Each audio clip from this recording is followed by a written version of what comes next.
Good evening. Friday Howdy. night. Howdy. Do? Adjust myself here. How's everybody doing? Friday night. Messy Jersey. Friday night, I hear. Lots of ice and snow out there, I think. Perfect for an event at the mine tomorrow. Woohoo. Hello, Nancy. How are you? How's everybody doing? So we have the link up there, New Jersey Paranormal. Hello, Rosa. How are you? If you want to join us, any questions, anything you want to talk about in particular, any subjects you want to bring up, you click the link on the New Jersey Paranormal right up there where the says New Jersey Paranormal. You could come in, allow your mic, allow your camera. You could come join us on camera here and we could discuss anything you like. Hello, Celine. John McGinnis, how are you? John McGinnis, how'd you like that? On my personal page, I'm Mrs. Frosty, by the way. Nobody knows what that means. He does. Anyway, she tells a joke to one person. Hello, Kathy. How are you? On my personal page, I was, hey, Lourdes. Hi, Lourdes. Kathy.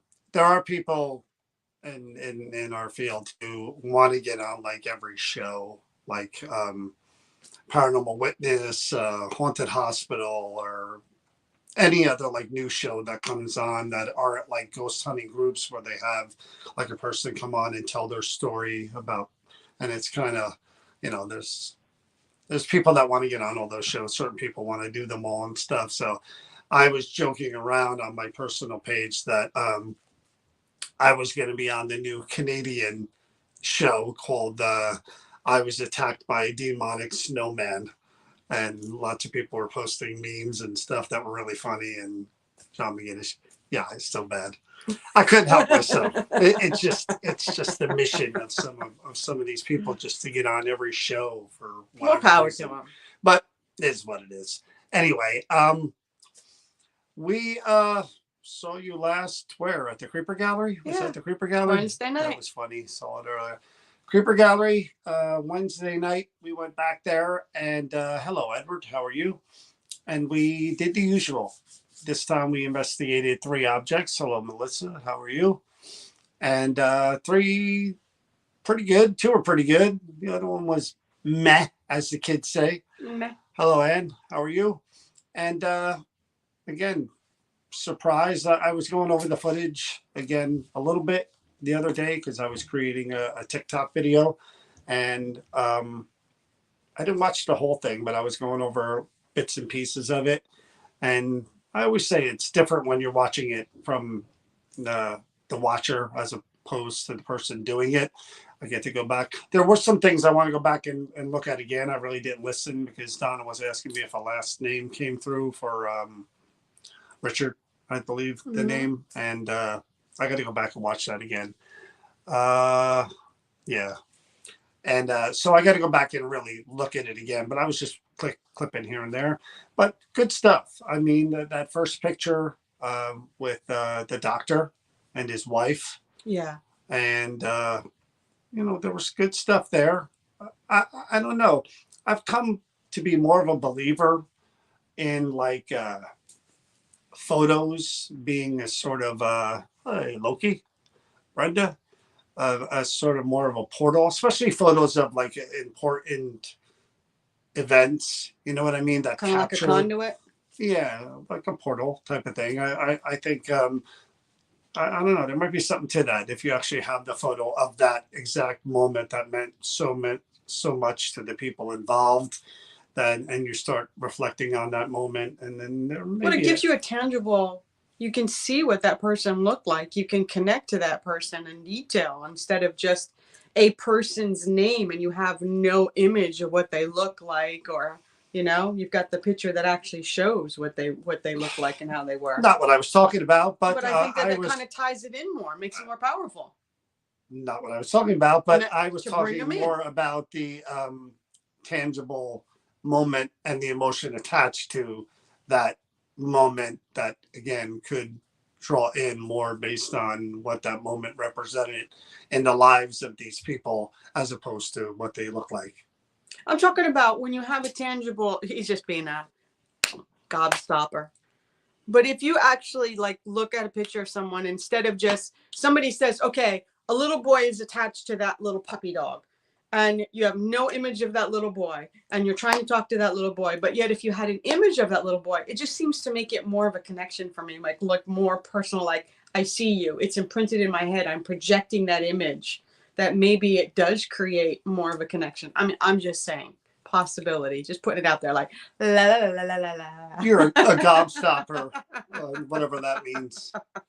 And I just think again, Yeah. the first one there, the doctor and his wife, that was pretty good. And it's you don't always have to do the dark stuff and the No. stuff that has negative stuff attached to it. It is nice to take a step back and just have a conversation with people, or try to anyway, and just hope for the best. As far as, yeah, Alfred was definitely Hard. a Was a surprise, and I didn't know anything about that until we got there and I actually saw the frame and read some of the information, and then I was just like, oh boy, yeah, okay.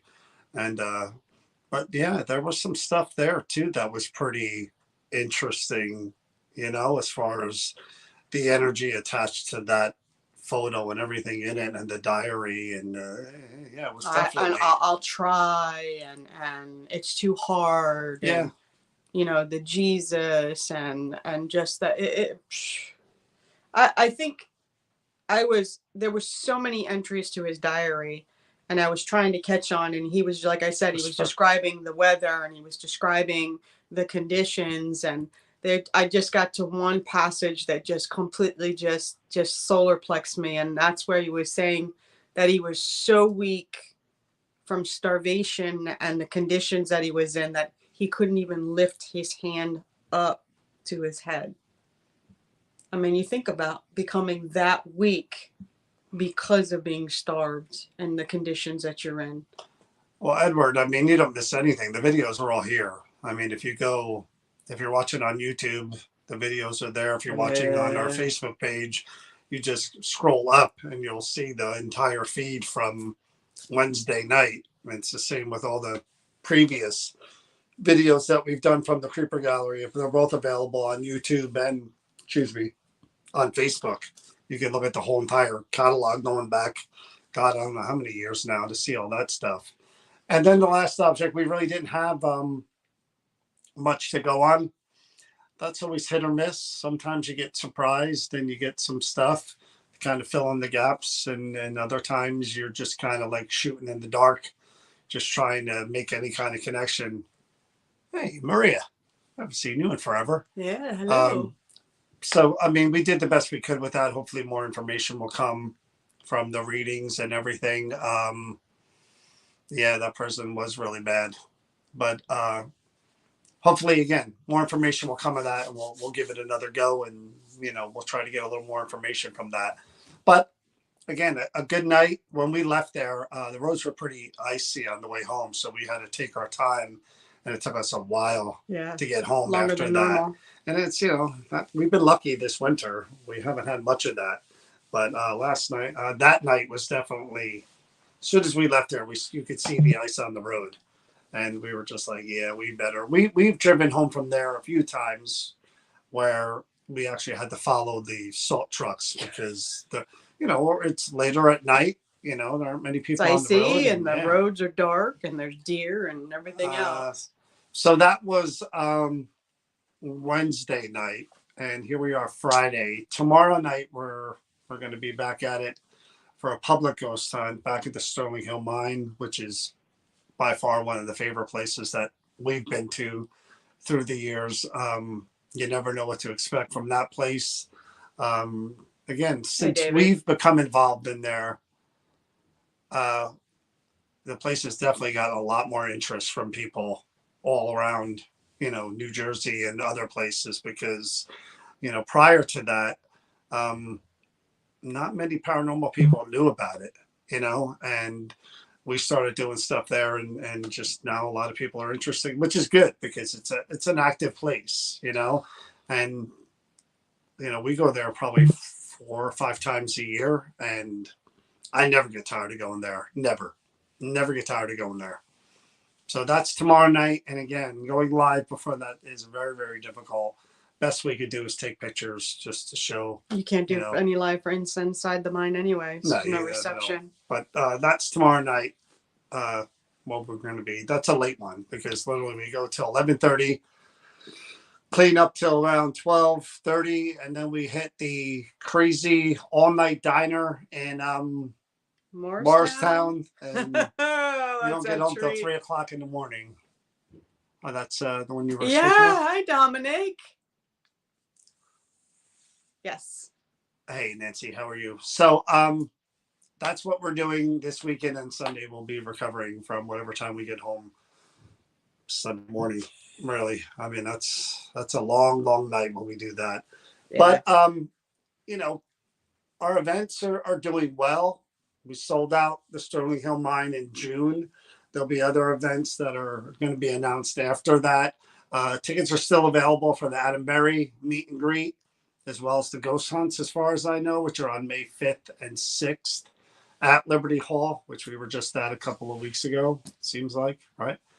And if you guys want to, again, meet Adam, if you want to go on a ghost hunt with Adam, we'll be there. You can get tickets for that on adamberryevents.com. Other than that, the events are kind of sold out. We still have tickets available as well. Not a whole lot for the daytime meet and greet with Cody Satori and Dustin Parry on May 13th. With a tour through the mine. Yeah. So you can get tickets to that too. But, you know, those are the things. Again, we're going to be listing more events because we're going to be going all the way to December. The other thing I wanted to kind of talk about and mention, just to cover what we're doing, is 2 interviews set up. Shane Pittman from 28 Days, I think it's what it's called. Yeah. We're doing an interview with him at the end of March, which should be like 2 or 3 weeks. And then another interview we're doing because of we're interviewing someone. I don't know how you would describe what she does. I don't want to misrepresent. No, I don't. All I'm going to say is because she's on here, and we'll just, we don't want to put it out to, it's Dominique. I interviewed someone and talked to someone today, and I found out she had a very interesting background and profession that we're going to actually bring her on March 14th to have a conversation and tell us about that. And it's called a death doula, if I say it right. It's death doula. That's her profession. So that's going to be interesting to find out what that entails, what that means, and another aspect of that. I was, as soon as she said that to me on the phone, I was like, wait a minute, you just got me with that. So let me explain to you how things work. So Chris will talk to people. And Chris is on a mind track of doing like straight certain things. And then John, who I explained to Chris, John thinks 3-dimensionally. John doesn't think flat, point A to point B. John thinks 3-dimension, big picture. So John thought, rather than this person just coming to the expo, potentially to do readings, after she told me who this person was and what she does, I said, why not bring her on to talk to you guys and have everyone get to know her and what she does, because it is so unique. And it's very unique. And especially in terms of what we do and what she does. So I said, let's try to book her for an interview. You're welcome. Because again, some people don't think 3-dimensionally, so it takes yours truly to. Dominic comes on, she will say we had a great conversation. Yeah, that nobody else heard. Right. These people but never would have heard it. We were doing our thing like we're supposed to be doing, you know?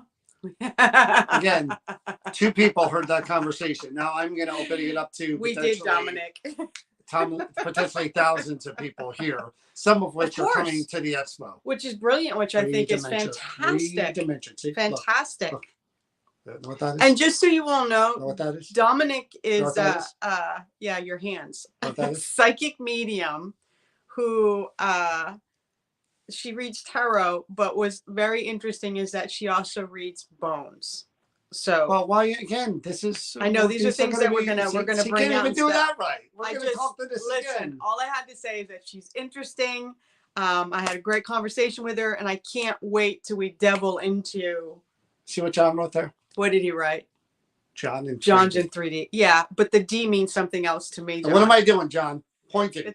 It's not the same for me as it is for you, the D part. Hello, Charlene. How are you? So again, more interviews coming up, along with a live stream investigation from a place we can't mention yet because we're touring it next Wednesday. Hey, Taryn, how are you?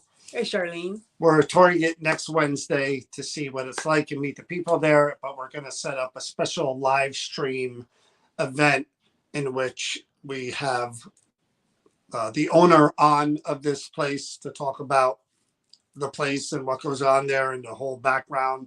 And then we do the live stream from the place. So that's going to be a really cool one. Really different for us too, because we've never investigated a place like this before.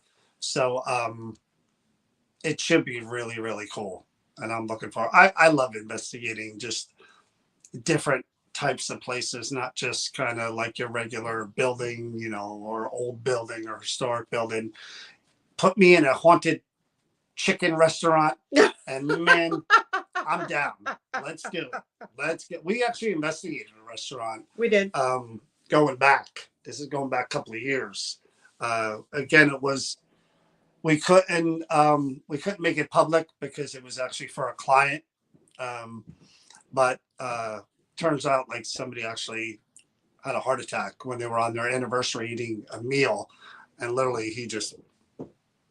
You talked about it and something just flickered, and there's no light right there where that happened. We're losing power. No, I think that's the rain and the freezing. No, what's going on up there. Don't want to hear that. But yeah, the internet was getting wonky too when we were watching TV. Yeah.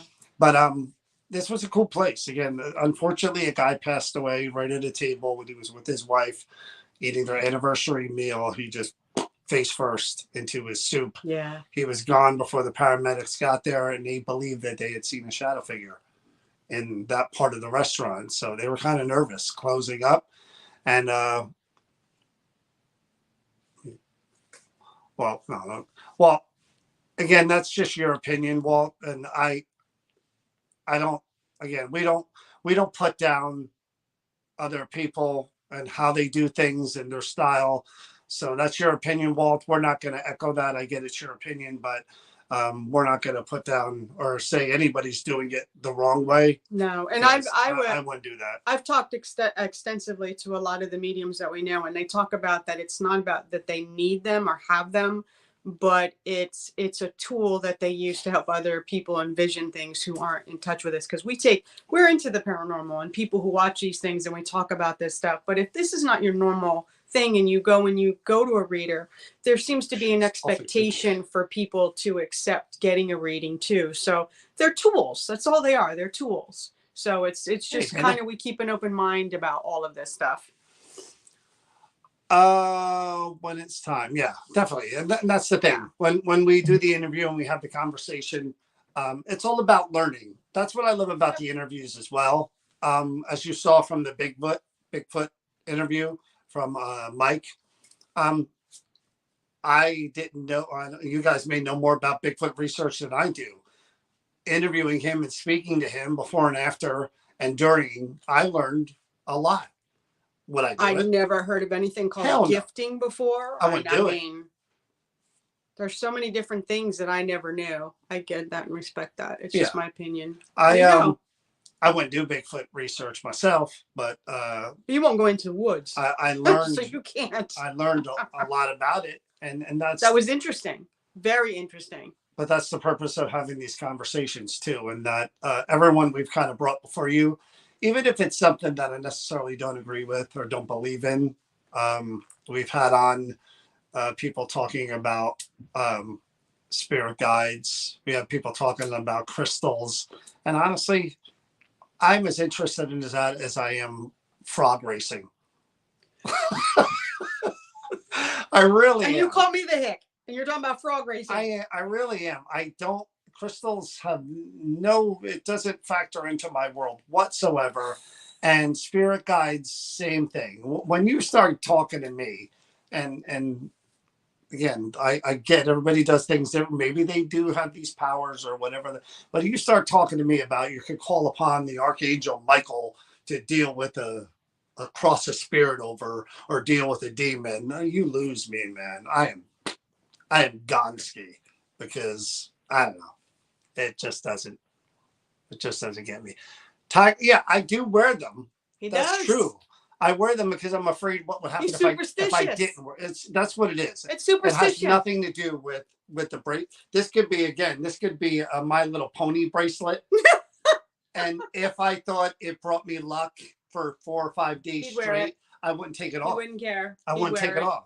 So I mean, it's more about superstition than it is the power of what they really do. Hey, Laura, how are you? Snail racing. Yeah. But that's what I'm saying. But I am interested in having the conversation. And maybe because I do preach having an open mind and at least listening and attempting to learn and seeing if there's a perspective that I haven't looked at yet that I may learn from and take something from. I do preach that to other people. So I do follow that in that I listen to see if there's anything in there that maybe I could grab onto and say, okay, I could put that in my toolbox because maybe crystals. No way. Even though you're with one. Well, you just don't believe in them. I'm buying a My Little Pony bracelet. See, John's going to get one. I'm selling those. And they're going to go off the shelves now because of me. Thoughts are things we believe we create. That's you give it power. Yeah, well, that's what I'm saying. That's why I said it makes no difference if it's Eye of the Tiger or Sylvester Stallone bracelet or My Little Pony. Or My Little Pony, to be honest with you. I may try that. That may be the new New Jersey Paranormal My Little Pony protection bracelet. Tickle me Elmo trigger object. Anyway, so that's what we're doing, and that's why we. I didn't know that you were doing this tonight. Well, we didn't either, or I didn't. No. Again, behind the scenes, I preach. Some people just a flea circus. Yeah, I would have one of those. I preach all the time about. Doing the events is part of what we do. Yeah. Because we get to be around a lot of people. We get to have a good time with people. We get to go on these paranormal investigations with people. We also get a chance to see if anything's going to happen every time we go out there. So I love doing it. But this is the other part of that. Lots of groups kind of have. Again, when New Jersey Paranormal first started with Facebook, this page, I did create sort of a question of the day thing and then posting something at night just to keep the interaction between the people that followed our page, answer a question about the paranormal, and then post an article or whatever, something at night, a funny picture. And I see that out there a lot now, even on like the TV pages. So then it was like, how do we become more interactive with the people that follow us, and how do we create more of a community? And we've talked about this a million times. I'm not going to go into it all over again, but this was the evolution of the New Jersey Paranormal social media thing. It was that not only could we connect to the people that come to our events on a face-to-face level in person, this allows us to connect with everyone else who can't come to our events, or even if you do come to our, whatever. So you could see all the aspects. You could get to know us. You could see the live investigations. Be a part of it. You could see the interviews. You can participate in the interviews, all that stuff. And I like that but having said that, other people will say, oh, we're doing another live tonight. Oh, we're doing this tonight. Oh, he's talking about me like I'm not here. Did we just say we're doing live tomorrow night? I didn't say, you see what he's doing? That was not me. That's all ad-libbed. Oh, that is verbatim, dude. I was literally, guys, this is what he does to me. 2 minutes before he decides he wants to do a live, he'll get up. He goes, let's go. I'm not in the mindset. John can jump on and talk, and just be very entertaining and put together and just go from one. I am a logical person. I have to think. I have to be prepared. I have to be in a mindset. This man does not understand that. Not everybody can just walk in, sit down, hit the go, and be on. I'm not that person. A little caffeine, you are that person. Trust me. I wish there was a level to control that person. Uh, love watching you too. Thank you, Lynn. Appreciate you We thank watching. all of you. But no, that's the whole purpose behind. I love doing interviews. I love having conversations with people who are interested in paranormal. I love doing events. I love the whole thing. So for me, this isn't. And again, we were talking about pandemic, sanity, family. I know we were talking about. Again, how could I say this without getting in trouble? Don't say it. Just don't say it. We were talking about, okay, I won't mention people. And I would never mention anybody. We were talking about the whole Patreon thing again and how we were talking about there are not even paranormal. I watch other channels on YouTube that aren't paranormal related, and they offer free content on YouTube, like a little 20-minute video. But then to see like a bigger thing, you got to join their Patreon, and they have, and believe me, I get that in some respect. And some people make a living doing that, and God bless them. Kalani does great with that stuff, but I never, we tried it, and then I just said, you know what? No, I don't want to do that. Like, because even my son's only 20 years old, and he's that new generation of social media and wanting to get on there and be an influencer. And he always says to me, well, you could put behind the scenes content. From before an event. It would change who we are and what we do. Well, that's what I mean. Or after event, or have like special things that you only air on your Patreon. I'm like, I show everything. You don't reward people following you. You build up you guys have supported us, and you guys have been there through all the difficult things we've gone through, and vice versa. We've been each other's support through a lot of stuff, and to change that dramatically all of a sudden and go, okay, if you want to see us and you want to talk, then it's a paid thing. Stay away from that hand. So I know that hand's gonna go. She's getting Italian all of a sudden, where the hands are being used. Been around you too much. But it just kind of like we talked about it, and we just felt like that it was just the wrong thing to do, to build a following and have people connect to us and get us and be a part of this, a family. And then all of a sudden you start charging on Patreon for extras and stuff. We just felt that for us, it just didn't work. That's how we made our friends, Dominique. We've connected with people, and they come on here over and over again, and we have conversations with them, and we get close. They come to our events, and they become friends of ours, and all that stuff's meant to be. I do believe that. I think negative people find negative people. I do believe, and I've seen it in this field especially. Misery loves company. In this field especially, I've seen the people that I won't associate or I don't associate with. They kind of attract each other, and yet the good people that I've met through the years, I've been friends with them through the years, and I kind of still talk to them, and I still hang out with them, and I find it works that way in life too, I guess, with people. Of course. Negative gets negative, positive gets positive. That's what I raise my girls on. You asked Becca how many times I said that to that girl. You want to be negative, you're going to get negative. You want to be positive, go for the positive. And I drive you crazy. Everything's a cliche. It's like I am your cliche. It's like a handbook.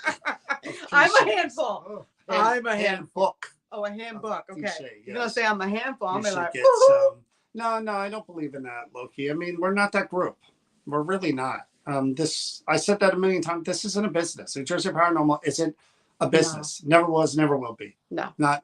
I mean, yeah, if we were to get on TV, and I will be on. I was chased by a demonic snowman in Canada. If we ever get on TV, then sure, money, sure, but no. Otherwise, it's just not our thing, man. Not our thing. You guys are so very down to earth people, and I think you're.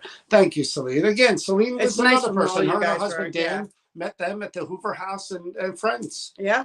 you know, and they hit follow it us. off. And Great people to sit yeah. and talk with. And there's so many people that we have met and been exposed to that Sharon Loki's another we one. would not have been exposed or gotten to know people. And John will tell you, I have this thing about me that when I connect to people, I'll go up to him and he'll go, why does that name seem familiar? I don't know who. And I'll tell him, I go, well, this is so and so, and they had a grandchild this year, and this one's expecting, or this one had this one, or there. And he just looks at me and goes like, where do you keep all this?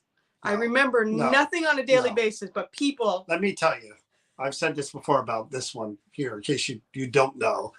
Have you ever seen the movie Groundhog Day? How he's been there so long that he knows everything about everybody in the town because he's every day is the same, and he's been there on a loop. This one, without being there on that loop, she does not forget names and the lives and where people live, and what they've gone through, what they're dealing with. They live in Connecticut, and their kid's name is Ryan, and they came to our event 5 years ago, and they were wearing blue socks, and he was wearing. I'm not that bad. I'm not that bad. Who? But I connect to people. I feel about people. I know what's going on with people, and it matters. I do love getting to know people. And people are so different, and I learn from them, and it opens doors for me, and that feeds me. I like that. Huh? I like having that connection with people. Yeah. Well, again, there's some people I do, and some I don't. I mean, some people are just, those are the ones I send to her. I just like, Chris, right? Out of there. Oh, there he is. These are two excellent people who I respect, and no matter where I go, you'll have. Krista says, right, you should come on here, my friend, and talk about your upcoming project. Even if it's for like 5 minutes, you should come on here and talk about that, because that's going to be the big thing of the fall that everyone's going to want to watch. Yep. And it is going to be like the biggest thing. And not everybody here knows what's going on, Mr. I don't know if we can announce the network yet, but he can at least announce the project. But I'll put the link there if he wants to do it. Christian Cesare, we had him on here before. The link's right there if you want to click on that, Chris. You don't have to. No, you don't. But Christian Cesare, he commented there before. There are people in this field that are just good people. Forget about their experiences. Yeah. Forget about the stories they were in or they wrote or the TV show that they were on. Just good people to their core. And, now, Chris. And Chris Cesare, one of those people. Just good guy. I have never, ever, ever heard one single negative comment about Chris Cesare. Not Although one. I have not met you in person, but I feel like I know you. As I'm sure others do. Good. That's the whole idea. Because we've gotten to know you guys as well. And in person, I am much nicer than her. I know it doesn't come across like. Oh, he is. In person, I am the nice one, and she's just. You cross me, and I'm the worst person in the world. Me, no idea. This is all. That's because people take my niceness, meaning that I'm a pushover. And even though I'm very soft and it takes an awful lot to push me in a negative direction, once you go there, it's not a good thing. It's just not. And I think everybody's like that. Back to the paranormal stuff. I was watching, I don't want to mention his name because I'm not sure how I feel about this guy, because he was on a TV show many moons ago. Oh, Wes, man. Wes is another good guy. Hey, Wes. He was on a TV show many moons ago. Won't say what show, but he had his issues, his demons with narcotics and other stuff, and did some things. Again, I'm not going to get too far into it. But the guy, I don't know if he's straightened out or not, but he's trying to get back into things, and it helps if you, John McGinnis. He knows me. But I'm going to dart you anyway, when I this see guy was doing. He's getting back into doing this stuff, and he's doing a live. Investigation from the beginning to the end, meeting with the client and filming the investigation and all that other stuff. And the reason I mention it because the She says right. You Oh, are going to click be a media. You got to what's the learn. word? Click on. I'm going to post this. If you click on that link, Chris, and if you're on your phone and just allow, what is it? Safari. If you have an iPhone, Yeah. The allow the camera and the microphone. you just have to copy that link and put it in your browser or your whatever, you know, and then just follow the instructions. Like I was saying, what was I saying? Oh, the reason I mention it because the problem that they're dealing with, that they're seeing, is the man with the hat. Oh, Several Shadow people Man. in this family claim that the man in the hat is like terrorizing the family, and especially the young child who sleeps in the room. He sees him all the time at the edge of the bed, standing there. So obviously, this is sort of a common thing. That's what I dealt with growing Well, up. this is what. Gee, how did I know that when I segued into that story? See what I mean? 3 dimension. It's A to B, people, and I try to. That's what I got to do. I'm supposed to read. That's what I got to do. Anyway, that's why I brought it up. I'm assuming it's a lot more common than I thought it was, which is kind of strange because then what exactly is the man in the hat? I don't think it's not. It's not the same for everybody. Spirit that's. It's not the same for everybody, and I think that there's different takes. Meaning, has different hats. Is that what you're saying? No, I think it's a dark entity that comes as a dark mass that we conceive it as being this guy that looks like he's in a black fedora hat. He's all in darkness. There is no, you see nothing solid. It's just, think of a silhouette cutout, and then it's like, what? You said you're interdimensional. Yeah.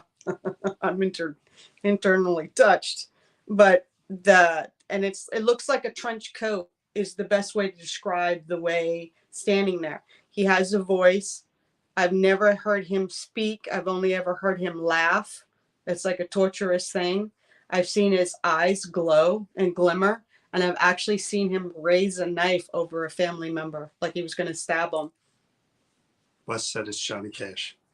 Spirit of Johnny Cash visiting Hey. all of his old fans and their children. Hey. I wish that it was, but no, I think it represents a lot of different things in a lot of different cultures. But I think and I don't think it's just one. I think it's what our conscious allows us to see, to think of what it is. But it's something, for me, it was something dark. But I don't think it's always dark. Here's the thing. We're not talking about the spirit of a person who lived in the home or on the land at one point. We're not talking about that. Nope. But again, we're talking about a certain type of spirit or being or whatever that appears as this type of figure that's kind of generic type of thing. But like you said, I don't think like that little boy, unless he had heard about like a Freddy Krueger thing, the man in the hat, and like knew. Well, don't forget, kids have social media and stuff, and everything shows up on the internet. Yeah. So, but the family is claiming. I just know there have been a lot of reports about this particular spirit, people seeing that, whereas it's not the same in other. You never see like people talk about. Well, you hear about the woman in white. That's kind of a common. It used to be anyway. The lady in white. Yeah. Kind of being spotted in different buildings, but this is something different. This is again, it's called the Watcher, and a lot of different things, in Spanish, and they talk about the fedora hat and the dark. It's the dark silhouette of it seems to be a male, and that's only because of the deep resonating laugh, but that doesn't mean that it's a male. And they say Watcher because it usually just watches. It doesn't interact or do anything. It just watches. Mine was not just a watcher. Mine was a tormentor. What? So yes, if you're from New Jersey. I am not from New Jersey. You can't tell. Come on. How could you not tell that she's not from Jersey? And what does that mean? You can tell. I was born in New Hampshire, and between New Hampshire and Vermont until I was about 8 years old. Then we moved to Florida until I was in my 20s, and then I moved to New Jersey. So yeah, I'm been all over. She's what the French call hillbilly. That's a French word. I don't know if you guys knew that. It comes from the French word hillbilly.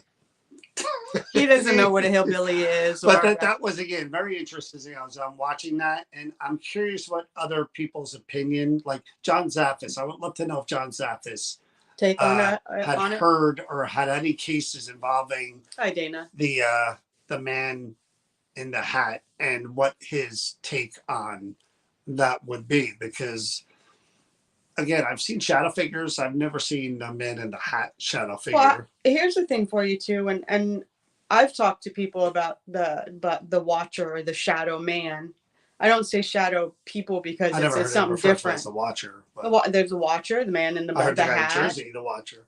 There's a lot of different names for this being, but I always tell people, what do you feel when you are seeing it or it's in your presence? That's what lets you know the level of what it is that's visiting, because it does give off an energy. Mine was a very, very, very dark, evil, horrid. I mean, it just struck terror in me every time that he would appear. And he was my tormentor. He was my tormentor for many, many years. I mean, even to get way out there. I mean, way out there. I know Amy Allen has referred to this before. I mean, she believes, and I know there are others do as well, that some beings that people see are aliens, entities, the Greys, or whatever you want to call them. That, again, that's a tough one for me. It really is. I mean, is it impossible? No, nothing's impossible. But, wow. I mean, that would really blow my mind if I thought, what I'm seeing is, an alien instead of just a. Turns out that using a microwave is about as technological. Poor Chris. Chris, you were going to be a media giant soon. You better get on this, because everybody under the planet is going to be asking you to come on and do their stream. All right, Chris Chesray, you said you can't find the link. I'm posting it right here, and you'll see it in the comments section under New Jersey Paranormal, and just click on it. It's right underneath your name where you did it. You're going to be asked to do a lot of these Zoom things, Chris, and a lot of these help. I've heard that. Yeah, it's out there. Again, just as when we talk to Mike Familiant, I love that name. I love the way he pronounced it too. I'm like, Familiant? He's like, no, Familiant. I'm like, ooh. But when we talked to him prior to coming on live, we were just saying to him, we ask everybody, is there anything you don't want to talk about? Yeah. We ask Galen, we ask anybody who comes on, is there any subject, about your family, anything you don't want to talk about? And he was like, I don't want to get bogged down into what I think Bigfoot is. And because he said it's a lot of different theories. It'll take a lot of time. And I really don't want to get bogged down into that. And I get that, because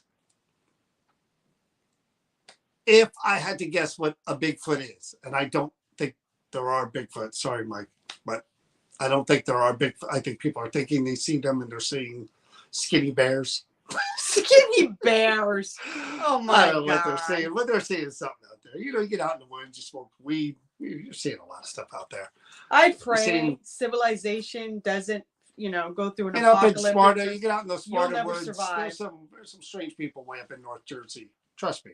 I've been up there. There's one right here. But anyway, I think if there was a Bigfoot, that Bigfoot would be sort of a missing link between ape and man, kind of like Neanderthal with more evolution. You're talking about hair, Yeah, evolution. Very good. So that's what you would tie Bigfoot to? You think that like the missing link? He's sort of in between. He's a species in between man and ape or something. He's sort of missing link. He's in between. Okay. Evolution, yes. Very good. Yeah. I'm just good. like, You're doing good tonight. Anyway, but that's what I think a Bigfoot is. But he didn't want to get bogged down in that. But I really was curious to see what he would have. You'd eat your socks if somebody had proof that there's a Bigfoot. Oh, Come on. You don't believe that that's so you don't believe that this world has so many mysteries still that we haven't 15 discovered? feet away from Sasquatch, they are real, man. I just don't believe in them personally, but I also believe, look, if you talk to anybody who doesn't believe in what we do, they would say the same. Like, you know what drives me crazy about ghost hunting shows for the most part is that um, not necessarily the newer shows, but the big budget shows. But Ghost Adventures, they do it. They should have cameras everywhere running all the time. They should never miss a shadow figure going, an anomaly going in a room. They should never miss something falling down. You know what I mean? None of that should ever be missed the whole entire time they're in the building. There should be cameras everywhere, running all the time. Now, I Maybe know there are. not all of them, they don't do that. They No. don't. No. But I that's what I think. And again, I know it takes someone to look at all that footage and review it, and that's a pain in the butt. But what drives me crazy is that if especially again, TV show where they have the money and they have the resources, if I'm in a room and I say, "Did you hear that over in the other room?" There should be a camera in that other room running real time as I'm saying, "What was that?" So we could see, and hear the sound over there, and you know what I mean? Yeah. It's just like they have the resources to do that. Oh, did he find out? I think so. I see we have a guest. I think he did. Oh my, look at There- this. Oh! There he is. So I'm so sorry it took me so long. I had to take off my tinfoil hat.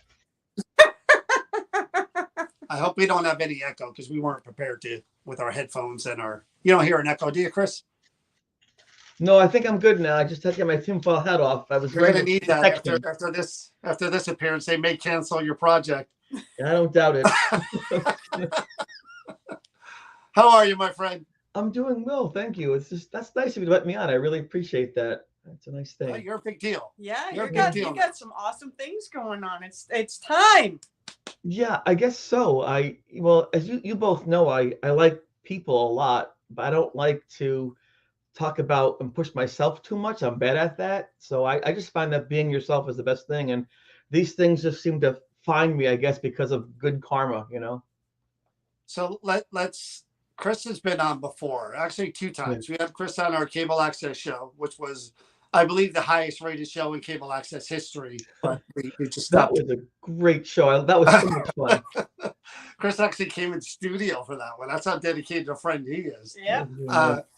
Then we had him on here where we talked about the same story in which Chris, when he was in college, he had a very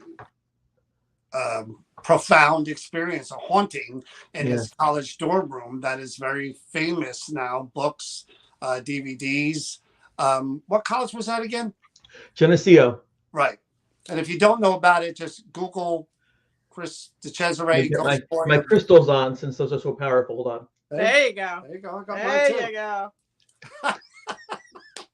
So Chris, now I know about what he's going to talk about now. He was generous enough to tell us what he's working on and what he's doing. I don't know how much of it you can divulge, but what can you tell us about your project? Oh, sure. I wanted to wait until at least the contract was there and signed, because until that's done, you don't know what's going to happen. And sometimes things of this magnitude take a couple of years to make, and that's just the way it goes. But I'm very honored. You were at 3 million and they were at 1.2 last you. I really can't get into right now. It's a full lawyer. All right. How'd you get those numbers? Wow, that's pretty scary. I'm sorry, Chris. No. Well, as you probably know this too, because you work with a lot of folks who actually do go on different shows and things. A lot of times the funds that are earned come from appearances. So like the folks in The Walking Dead don't get paid much to get the makeup on the walkers, but they go to these conventions and they make money that way sometimes too. And Netflix is the place talking about is pretty strict about what they allow to do and share and things like that. So contracts are usually negotiated through the production company with Netflix's okay or permission. That's how that goes. And one of the things I wanted to put in my contract, just to say that I read it, was that there be no avocados on set. That was one of the things I wanted to put in there to see if they read that, but they didn't put it in the contract. I'm disappointed. Wow. Did you really put that in there? Yeah, I tried, but it's not in there. I was looking You're through it. lucky they called you back. I have it right here, but it's like I don't see anywhere on there. So I have to put my foot down and say, listen, forget about this, this, and this. And if you have to land in Ohio, I want the avocados off the set, just to say. But I always wanted to have fun with things, you know, and I'm very honored that we'll be filming end of May, and you should be Nice. seeing a documentary, a miniseries, 3 or 4 episodes, an hour each, that'll be streamed in the fall, most likely September 5th, 8th, 9th. Those dates aren't set yet, but it's really amazing for me to be able to sit down with my father and the priest who blessed the room and my friends from the college days and talk about these events with the advantage of having this huge conglomerate get it out there, the message of hope and of survival, you know. So I really am excited. I've lost about 30 pounds the past 2 months because TV makes you look like this. Yeah. You know, it's like, you know, I'll finish those fries if you don't mind. So I want to at least give it a go college try to get in somewhat of a decent shape. But it's really exciting. I you know me very well. Yeah. I had a hard time for 20 years even speaking about these things, but it's folks like you and people that have believed in me said, just, well, go make the book, go on TV. And it's really buoyed my spirits. And I discovered that some people actually like to hear these experiences, maybe can benefit from them. Yeah. And how Again, to deal with the trauma after the fact. but for those of you who don't know, again, Chris, like an extreme haunting in college Yeah. that really messed with him. I mean, again, you could just Google it to see the kind of synopsis of what he went through. But this Netflix special now, I'm assuming is going to go in more depth as far as, like you said, you're going to go back. Is that when you're going to speak? Is Jeff going to be involved? He sure is. Jeff and Linda and Craig, and this is the first time there's ever been this many folks to go back those 38 years and discuss what had happened. And you know, we're not cross-pollinating. In other words, we're going to bring our own memories and experiences to this. And because it's so long, so the sci-fi show, which I was very proud of about 10 years ago now, that was 43 minutes and commercials with that, which is pretty cool, right? And other shows maybe half an hour, but this is going to be between 3 and 4 hours, no commercials, so they can really get into the depth of why it happened and who it happened to. And there's a novel by Stephen King called The Body, and they made a movie called Stand By Me after that. And I think the executive producer, who's an amazing talent, he directed Vatican Girl and this thing Don't Blank with Cats and things. He's done things on BBC about the forbidden politics in China. He's amazing, Mark Lewis, and he really wants to create an experience for the viewers where you learn about each person a little bit, who they are, so that when things really take off, you know that you're going to feel as though you're with us in those moments. And it's not a movie per se, like The Conjuring, where they say based on true events, and then you have actors. It'll just be us, the real people talking about. So no dramatizations in this? I think they might have a couple things in the background now and then. There'll be some sets, but for the most part, you're going to see us speaking and recreating some of the things that happened to us with the actual items that were there. If you watch Vatican Girl, which is on Netflix, it's a similar style to that, which I really enjoyed. I really enjoyed that. I actually like that better, to be honest with you. Nothing's realer to me than the actual people involved telling the story. I mean, when the other way, kind of, you wonder what license they took. What liberties were being taken. Yeah, and just to spruce it up and make it more entertaining for the viewer, I would rather hear it from the people who lived it, to be honest with you. And they've been very kind and very effective in terms of it. For example, my father wrote to me during the haunting, and I saved he wrote it on these paper like this. Remember dot matrix printers? I saved that. So they're using his words for those time periods to get his mindset, and they have like I say these things because why not? And then had the picture of Tommy come out. So all these things we had back in the day, they're going to rely on as like primary sources, which is, I'm actually a primary source myself, which is really weird because I'm only like 27 years old. Yeah, sure. Wait, that's not right. My Go with student's that. 27 years old. Yeah, I'm They sorry. do But have that Marvel de-aging software, right? That they're using yeah, for. I'd have to renew that. I think it expired last week. I'd love to see that. You with the track outfit on and the de-aged face and everything. I would love to feel that. Right. Yes. So real quick, they're asking, where was this story told before? People are that haven't or know right. Is about. it okay to do? I can share that. Yes. All right, sure. The best place to go, aside from the show I did with John, would if you go to Google and you type in the following: sci-fi, SYFY, school spirits, and then dorm room nightmare, and it's on YouTube Plus, Amazon Prime, and I think Paramount Plus, and it's pretty cool. You know, it's decent. First time I shared that publicly in that way, so it's a cool thing, and it gives you an idea of the college, the people, and the thing that was with us in that dorm, and that is just something that, to this day, it's been almost 40 years, and I still find myself, embarrassingly, sleeping with the covers over my head sometimes. And you know, when people go to war, when they lose someone they care about, when things get tough, it affects you in ways sometimes you can't see, that we can't see. But there is always something happens to your psyche, to your soul, when trauma hits you. And I think the biggest challenge is to look at that and say, okay, that's real and it hurt, but what am I going to do about that? And there are two fair options. One is to say I'm angry or I'm sad and just suffer, and that's your pain that makes you, drives you, or to try to be positive and say, you know what?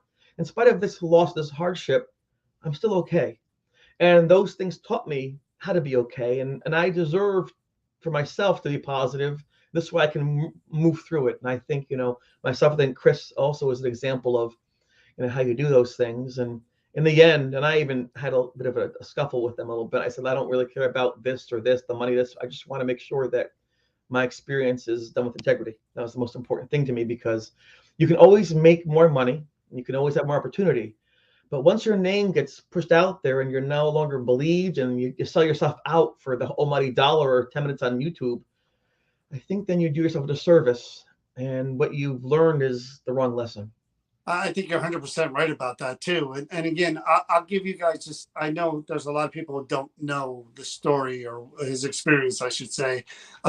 When he went to college, his dorm room, things started happening. And I don't want to tell too much, but they did get progressively worse. And this was before internet, and this was before the paranormal was mainstream or anything like These that. things were not talked about. And he was keeping journals and he was doing recordings, and it did get pretty extreme. And he lived with this for a while, and it affected his life, it affected his academics, everything around him. And again, this is in a time now you talk about this and it's commonplace. You could talk about anything paranormal related. We are. But again, that was a different time, and you couldn't just go to anybody and say, hey, I'm dealing with this. They'd send you right to the psychologist and say, this kid's got some issues. Well, what's the important thing is like the message that you put out there and talk about, Chris. We've been around enough people in this field where they talk about like so nonchalantly, oh yeah, I had a demon in my closet in a porthole. I don't understand that. Like they went outside and they picked a flower, or they said it's raining outside, when there's really a lot of, you know the real deal because there's trauma behind it. The logical, you're just so messed up on you're trying to figure out, how do you navigate this world when there's something else here that you couldn't understand that terrorized and scared you? How do you those things go together and work? You know, you have to go back to who you are as a person. There are some people who go to war for good reasons. They want to defend freedom and liberty and things like that, and the border. And talking about going to war and then going to war are two different things. My uncle was shot in Vietnam, I think 3 times. My grandfather was in the trenches where the Japanese fighters strafed him, and lost his friend, got blown up by a munition, you know. So when people go to war and they come back, they're different. And when people say, oh, piece of cake, I killed 15 people, you know that's not legitimate, because the human being doesn't work that way. And the same thing too, if someone says, I just fought 15 demons yesterday. You did what? I fought 15 demons. I'm like, oh yeah, okay. I don't think that is actually the case. I'll let you have that to tell, but I you know, it's just like when you have your heart broken. You just don't have a beer and get over it. You work through those issues, and And I found that I don't ever challenge folks on their experiences or stories. That's theirs to share. But I try to model behavior that will assist them. And so when I talk to people, what I'm really doing is sharing with them, not talking to them or at them. And I find that if you can come together on just simple things like, hey, call your mom, be nice to the person next to you. Little things like that, I think we have in common with almost anybody, no matter how they vote or sports they like. And having lying on that bathroom floor bleeding, thinking I was going to die for sure, I value every second I have now post that moment. And I think that when you go through trauma, that's one of the choices you make. And like I said, well, you know how I feel about both of you. What you also begin to recognize people for who they are rather than what they offer you or what they can mean to your career or my Facebook page. Just realize, you know what? We're all people, and no matter what your status is, we need a hug now and then. We need a pat on the shoulder, and because some people out there, they're going to come after, they come for you, they're going to get at you, just boom, boom, boom, boom, and you got to keep them at bay and still keep yourself being positive. That's at least how I think about it. So this is going to be 3 episodes, an hour each. Or 4, yes, depending on how the filming goes. But yes. I love the idea of that because, like you said, you yourself had to, like the school spirit episode or even the DVD you made, you had to think, even when it was done. Now, again, I mentioned this because he was featured on MTV School Spirits. He also has a book and a DVD, which I'm sure he'll give out the book in a sec. But I know for me personally, you can't help but look at MTV and the DVD and think there's still more. We didn't get everything. There's only so much, for whatever reason, you could tell of the story in that much time. I'm hoping that the 3-4 hours really, and I think on Netflix, or it'll be perfect because I think everybody is going to watch this thing. People are asking, can you give the name of what the show's going to be? Do you know? The working title right now, which I can't give you, but if I could, I'd say it's Erie Hall. Is that what you think, or?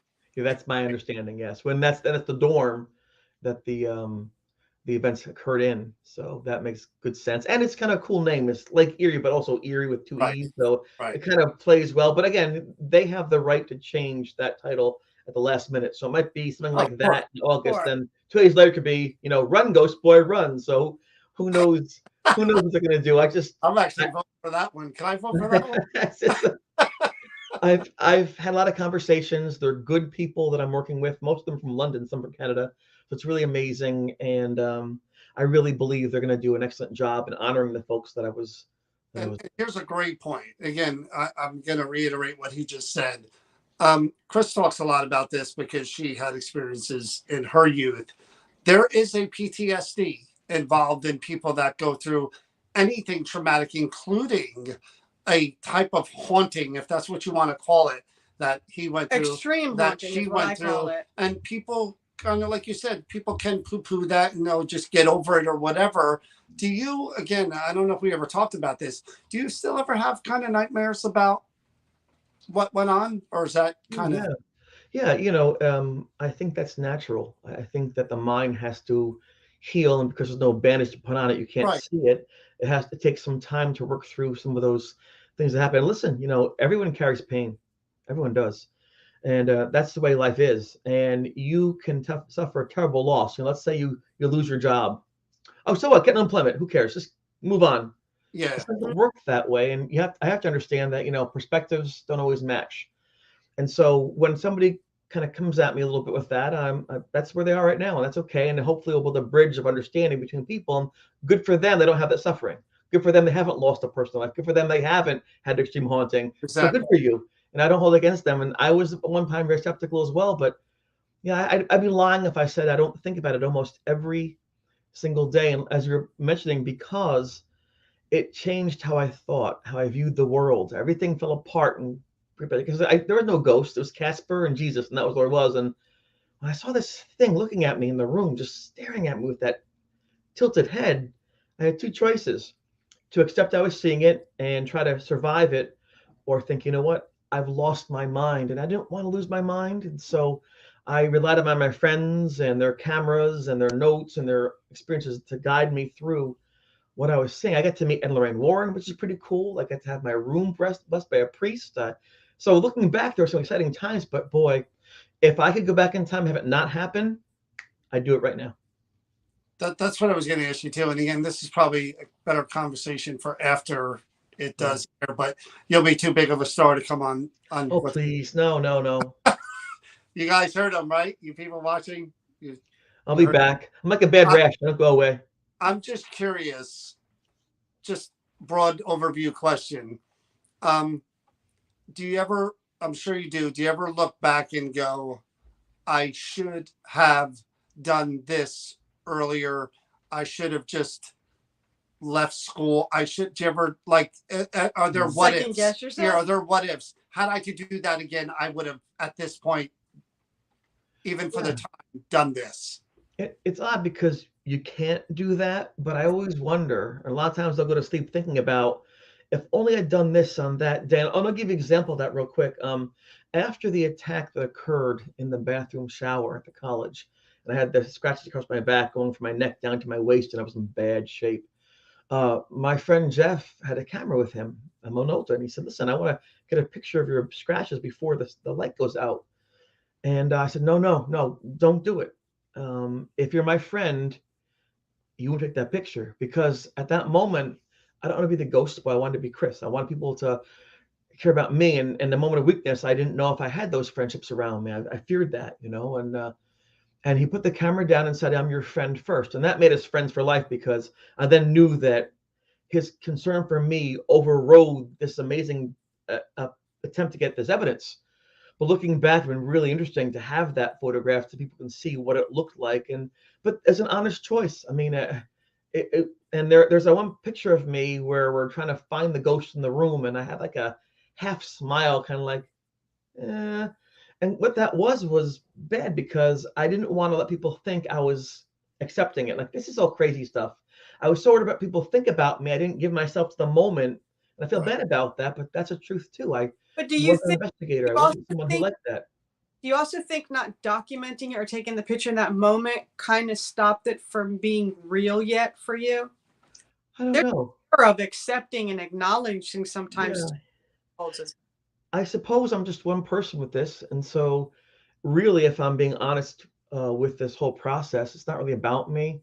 I'm hoping that people will be able to watch this miniseries, this documentary, and learn some things about themselves, or maybe some ways of handling their own stresses and things like that. Because I mean, a number of years I'll be gone. I'll be in the ground, and hopefully I'll find some rest in some things. But I really want this to go beyond me, and I really want people to understand that I made a choice post-haunting, post-attack. And that choice was to live my life the best I could live it, and to appreciate what I have. Yeah. Right now, thank God, my parents, they're both alive. Yeah. I was 80 years old. I mean, how cool is that? I can play with the stock market and the taxes and this, but you know what? I have my parents there, and my family's healthy. Yeah, and COVID and what people went right? through. Well, you have both your parents. That's a blessing beyond anything. You're right. And if you remind yourself of what you have, it makes the pain less. Yeah. And it's not easy to do, as you know that, right? But come on, Chris. You have to say the joy of your life, your granddaughter. Come on. Oh, I love her so much. I didn't plan on becoming a parent when it happened, but I'm a very proud parent. And being a parent changed me. I drove slower, and I was more considerate and things like that. But being a grandfather is the most amazing thing, because you don't have the stress of the everyday activity, but you have the blessing of hearing the voice and seeing the singing and the dancing and learning numbers and things. So it really is an unparalleled experience. And when I was younger, I thought, oh, grandpa, no way. I could not be prouder of any label or title than grandpa, than Papa. That's that funny joke, like the best part of being a grandparent is they go home. Yeah, it's true. And I love her. And I can see in her, like, my grandma's nose, and my daughter's this, and I can see parts of her, and then she can see things I forget to see. Not long ago, she was outside with me walking, and it was dusk, and she goes, look, the moon. I didn't even look up half the time. I was looking down, thinking about things and numbers and much more. So and much she's more. just looked up, and I'm like, that is the, and she helped me breathe. Real quick, again, because people are asking, what is the title of your book again? Oh, well, it's coming out in August, and the title can change, but this is a advanced reader copy, and it's called The Ghost Boy, but it might be of Erie Hall, so that can change, but in Also, August it comes out. reissue the book. Well, it's new. It's about 80% new, updated and things. So Oh, because really? once I found out this might be happening with this opportunity, I thought, you know what? Let's go back and just examine all the facts for sure. I got more interviews and things, and it's going to be the end. I mean, I don't plan on writing anything else. This is going to be, if I want to learn what happened and my experience. That's cool. There'll be other books written about it, I'm sure. There's no matter of time before people take their stab at it. Real But quick, just to fill people in again, I see people keep asking the same question. Chris Cesare, when he was in college, he had an extreme haunting in his dorm room. And again, this is before the mainstream ghost hunters were on and all these shows were on. And again, at first, you're kind of in denial, like, what the hell is happening here? And then it got gradually worse and worse and worse, where he was getting scratched and things were happening. And he referenced that part where he was talking about the picture that was taken. Again, that's something that'll probably be in the new book and in the special as well. Oh, yes. But real quick, he literally says, take the picture, it's there. And the picture is taken and it's there. Yeah. And these are things to look forward to in this special. He went to school in upstate New York? Yes, Western New York. And it's all a true story. This isn't something kind of like a ghost writer or something, no pun intended, made up. This is Chris. This is his he's story. been talking about this since this happened. This has been I really should say He a said journey. 40 years. I mean, wow. That hurts. That number hurts me, but it's the truth. But again, great. Again, we were fortunate to meet Chris. I said this many, many times. If you're just watching us and Chris, the very first expo that we did, Para Unity, we had nobody appearing that anybody wanted to see on the safe side. Brian Cano, and Chris was very generous and said, "Hey, I'll come and do this." And I said, "I got nothing to give you, nothing to pay you." And he said, "Doesn't matter. I'll come and do this. You know, it seems like a good thing. Grassroots. I'd like to meet people." Literally got a flat tire square and still changed the tire and showed up and did his lecture and met the people that came to meet him. So from that moment on, I knew that this was, again, one of the nicest people. I've always believed in you. Oh my God, I've always believed in you. So. Special. No, that's not gonna happen. Kelly, I've always respected you, always. His name is Chris DeCesare. It's right there. It's right by his name. You can spell it out. Google that name, and you will be surprised at what you read as far as he has the a story. Netflix movie coming out, 3-parter, maybe 4-parter in September. Everything, knock on wood, right, Chris? Yeah, unless Putin blows the world up, but as long as we're here, is that COVID-20? Yes, we're on track, and it should be a nice thing. You know, and I'm very grateful, and I thank you for inviting me on. I just wanted to listen and say, that was nice. Talk about one word that I would use, again, generous, kind, the real deal, but very, very humble. This is a humble man who just really, the word appreciation, it comes out of it just oozes off of him. And when you meet him in person, he is no different. He's just, you root for him because there he is. How could you not root for him? Thank you. It's nice. I've never heard one single person ever say anything negative about you. Me? In this field. Him? In this field. And where there's nothing but negativity. I've never heard one single negative thing about you ever. Well, I like to be alive. After the Netflix special, I may be the first. Just saying. Yeah, right. I have been yelled at before, like put the garbage out and things like that, but Chris, I appreciate you coming on, and I do. I wish you nothing but the best. This is going to be such a huge success, and we're so happy for you. I'm rooting for your success, and I think it's going to be the most watched thing in the fall for sure. Well, I have one favor to ask. Sure. If you can think of thoughts from me, I appreciate that. It's a lot of pressure, and I think I'll do okay, but I'm just some dude, and so I need a little help I can get out there.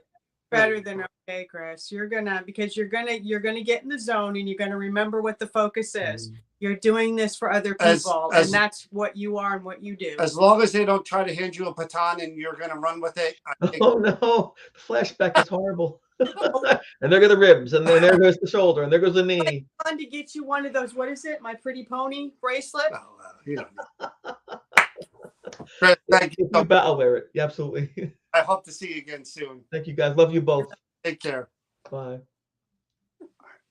Take him off the stream here. There we go. Yeah, ran a little long. We didn't expect Chris to come on. Again, we're not just saying that because he was on with us and he came. Chris is, again, I want to run down because, Chris, he's such a good guy and he's so appreciative that he really doesn't get into the story. Yeah. But Ghost Boy of Geneseo College is where he went.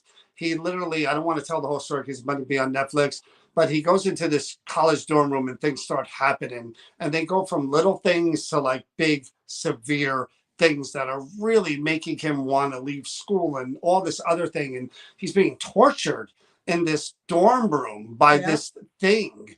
And it's a true story. It really happened to him. And again, I can't wait for you guys to see this on Netflix because everybody that I know, and it involves Ed and Lorraine Warren a little tiny bit. I don't know if that's going to be in the Netflix show, but there's something. There's a lot there. There's so a lot much there. You don't want to miss it.